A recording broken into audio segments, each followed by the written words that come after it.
Video பார்த்துட்டு எல்லாத்துக்கும் வணக்கம். இன்னைக்கு என்ன பார்க்க போறோம்னு பார்த்தீங்கன்னா 10 மைண்ட் ப்ளோவிங் சைக்காலஜி ஃபேக்ட் பற்றி தான் பார்க்க போறோம். ஃபர்ஸ்ட் டைம் நம்ம சேனலை பார்க்குறீங்கன்னா மறக்காம சேனலை சப்ஸ்கிரைப் பண்ணிக்கோங்க. அப்பதான் நான் போடக்கூடிய ஒவ்வொரு வீடியோ உங்களுக்கு நோட்டிஃபிகேஷன் வந்து கூட இருக்கும். முடிஞ்ச அளவுக்கு வீடியோ ஸ்கிப் பண்ணா பாருங்க. ஏன்னா இன்னைக்கு இந்த லவ் டாபிக்லேயே ரொம்ப இம்பார்ட்டன்டான ஒரு டாப்பிக்கை பற்றி தான் இன்னைக்கு நம்ம வீடியோவில் பார்க்க போறோம். ஸோ அங்கே வீடியோக்குள்ள போகலாம்.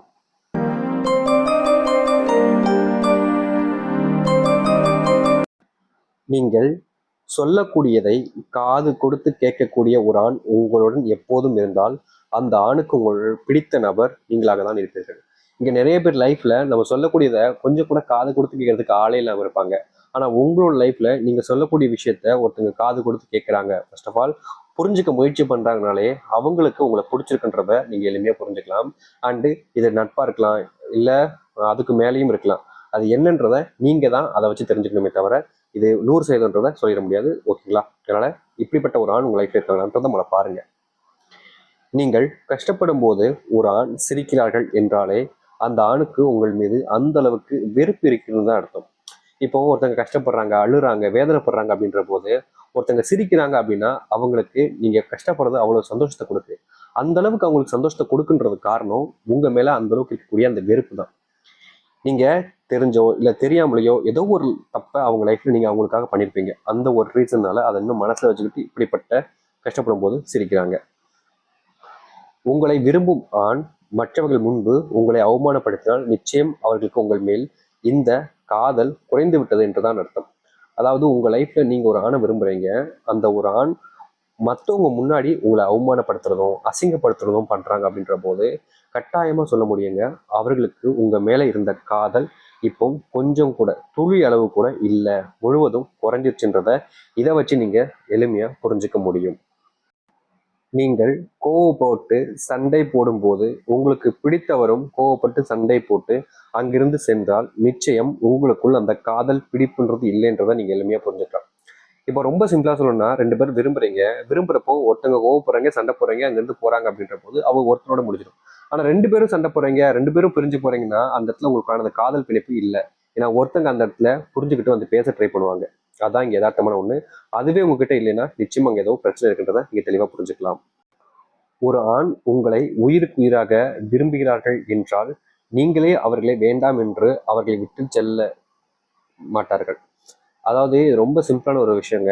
உங்களை ஒருத்தங்க உயிருக்குறா விரும்புறாங்கன்ற போது நீங்களே அவங்கள விட்டு போன நினைச்சாலும் அவங்க உங்களை விட்டு போக மாட்டாங்க. ஏன்னா அவங்களுடைய மனசு இடம் கொடுக்காது. அண்ட் இதை இன்னொரு விஷயமாவும் சொல்லலாம். இப்போ நீங்க ஒருத்தங்க விரும்புறீங்க, அவங்க உங்களை விட்டு போயிருந்தா கூட உங்க ஆறு ஆண் உங்களை உயிருக்குறா விரும்புனாங்கன்னா அவங்களால இன்னை வரைக்கும் உங்களை மறக்க முடியாது. அவங்களுடைய மனசுல நீங்க இப்ப வரைக்கும் இருந்துகிட்டே தான் இருப்பாங்க. இப்போன்னு இல்லை, அவங்களுடைய இறப்பு வர வரைக்குமே அவங்களுடைய மனசுல நீங்க மட்டும்தான் இருப்பீங்கன்றதை தெரிஞ்சுக்கோங்க. ஒரு ஆண் உங்களுக்கு கொடுக்கும் முக்கியத்துவத்தை விட வேறு ஒரு நபருக்கு முக்கியத்துவம் கொடுத்தால் அவர்களுக்கு உங்கள் மேல் இப்போது பெரிய ஈர்ப்பு இல்லை என்றுதான் அர்த்தம். அதாவது முந்திலாம் லவ் பண்றாங்க அப்படின்னாலே ஸ்டார்டிங்ல 2 பேத்துக்குமான அந்த ஈர்ப்புன்றது ரொம்ப அதிகமா இருக்கும். எனி டைம் பேசுறது, எனி டைம் காலையில இருக்கிறது, எனி டைம் அப்புறம் என்ன என்ன அப்படின்னு சொல்லிட்டு ஒண்ணுமே இல்லைனாலும் பேசிக்கிட்டே இருப்பாங்க.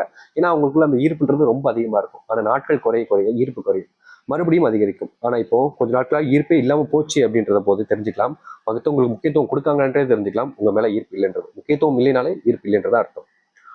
ஒரு ஆண் தன்னுடைய ரகசியங்களை உங்களிடம் கூறினால் அவர்கள் உங்களை அதிகம் நம்புகிறார்கள் அல்லது காதலிக்காக என்ற அர்த்தம். 2 விஷயங்களுக்கு மட்டும்தான் ஆண்கள் வந்து அவங்க பர்சனல் லைஃப்ல நடக்கக்கூடிய விஷயம் எல்லாத்தையுமே சொல்லுவாங்க. ரகசியங்களை கூட உங்ககிட்ட ஷேர் பண்ணிப்பாங்க. அதுக்கு முக்கியமான காரணம் ஒண்ணு, அவங்க உங்களை ரொம்ப நம்புறாங்க.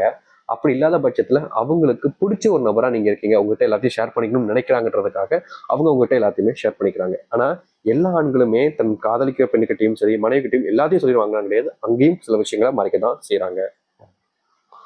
உங்களுக்கு பிடித்த நபர் உங்களை பற்றி அவர்கள் தெரிந்த நபர்களிடம் புகழ்ந்து மட்டுமே பேசினார்கள் என்றால் நீங்கள் அவர்களுக்கு மிகவும் முக்கியமானவராகவும் இருக்கீர்கள் என்றுதான் அர்த்தம். அதாவது எப்படின்னா, நீங்க ஒருத்தங்களை விரும்புறீங்க, இல்ல விரும்பல, ஃப்ரெண்ட்ஸா இருக்கீங்க, இல்ல ஏதோ ஒரு ரிலேஷன்ஷிப்ல இருக்கீங்க, இல்ல ஜஸ்ட் ஒரு பாக்குற ஃப்ரெண்ட்ஸா தான் இருந்திருக்கீங்கன்ற போது, ஆனா அவங்க உங்களை பத்தி எப்பவுமே எல்லாத்தையும் புகழ்ந்து தான் பேசுறாங்கன்னா நீங்க அவங்கள ஜஸ்ட் ஃப்ரெண்ட்ஸா பார்த்துக்கலாம். ஆனா பட் அவங்க உங்களை அப்படி பார்க்கல, அவங்க உங்களை விரும்புறாங்க.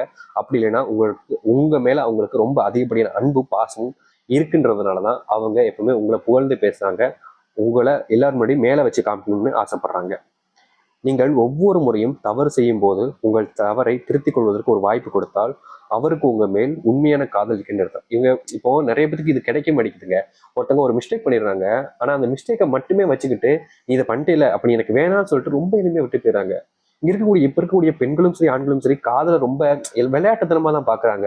ஒரு உண்மையான காதலுக்கான அந்த வேல்யூன்றது இல்லை. ஏன்னா இப்ப விரும்புறாங்க, பிடிக்கலையா வேற ஒரு பையன் வேற ஒரு பொண்ணு இப்படின்னு மாறி மாறி போறது. அது எச்சத்தனமா ஒரு ஒரு மாதிரி இல்லையா, கேவலமா அப்படிதான் இருக்காங்க. ஆனா உங்களுக்கு அப்படி இல்லாம ஒரு வாய்ப்பு கொடுக்குறாங்க தப்ப சரி செய்யணும். அப்படிப்பட்ட ஒரு ஆண் இல்ல ஒரு பெண் கிடைக்க மாட்டாங்க. நீங்கள் அன்பு காட்டாவிட்டாலும் அவர் உங்களுக்காக அன்பு ஏங்கி மீண்டும் உங்களிடம் வருகிறார்கள் என்றால் அவருடைய அன்பு கடலும் பெரிதாக ஒன்றாக இருக்குது. அதாவது நீங்க அன்பே காட்டலைங்க ஒருத்தருக்கு, ஆனா அவர் உங்க மேல அன்பு காமிக்கிறாங்க, உங்க அன்புக்காக ஏங்கி உங்ககிட்டே மீண்டும் வராங்க அப்படின்னா அவங்களுடைய அன்பு ரொம்பவே ரேரான ஒரு விஷயங்க. ஏன்னா இங்க நிறைய பேர் லைஃப்ல அன்பு கிடைச்சே அவங்கள மதிக்க மாட்டாங்க, கேவலப்படுத்துறாங்க, அசிங்கப்படுத்துறாங்க. ஆனா நீங்க அவங்களுக்கு அன்பே காமிக்கல, ஆனாலும் நீ தான் எனக்கு முக்கியம்னு சொல்லிட்டு வராங்கன்னா இப்படிப்பட்ட ஒரு கேரக்டர் உள்ள ஒரு பர்சன் லைஃப்ல கிடைப்பாங்களா? யோசிச்சு பாருங்க. நீங்க நிறைய பேருக்கு புரியாத ஒரு விஷயம், அவங்க லைஃப்ல அவங்க மேல உயிருக்குறான அன்பு வச்சிருப்பாங்க. ஆனா இவங்க வேணாம் அப்படின்னு சொல்லிட்டு வேற ஒருத்தங்க லைஃப்ல போவாங்க. அங்க போயிட்டு நரக வாழ்க்கையை அவங்க வாழ்வாங்க. இதுதான் இப்ப இருக்கக்கூடிய நிறைய பெண்களோட வாழ்க்கையில நடக்கக்கூடிய ஒரு விஷயமா இருக்கும். ஆண்களுக்கும் இது பொருந்தும். சரிங்களா? உங்களோட லைஃப்ல இப்படிப்பட்ட விஷயம் நடக்கக்கூடாதுன்னா உங்களுக்கு பிடிச்சவங்க கூட இருக்கும்போதே அவங்க கூட சேர்ந்து வாழ பாருங்க. புரியுதுங்களா? சரி, இன்னைக்கு நம்ம இன்ட்ரெஸ்டான 10 சைக்காலஜி ஃபேக்டை பத்தி பார்த்து தெரிஞ்சுக்கிட்டோம். உங்களுக்கு இது பிடிச்சிருந்தா லைக் பண்ணுங்க, ஷேர் பண்ணுங்க, மறக்காம சப்ஸ்கிரைப் பண்ணிக்கோங்க. இதே மாதிரி அடுத்த ஒரு வீடியோல 10 இன்ட்ரெஸ்டிங் ஃபேக்டோட வந்து பார்க்கலாம். Tata, see you, bye bye.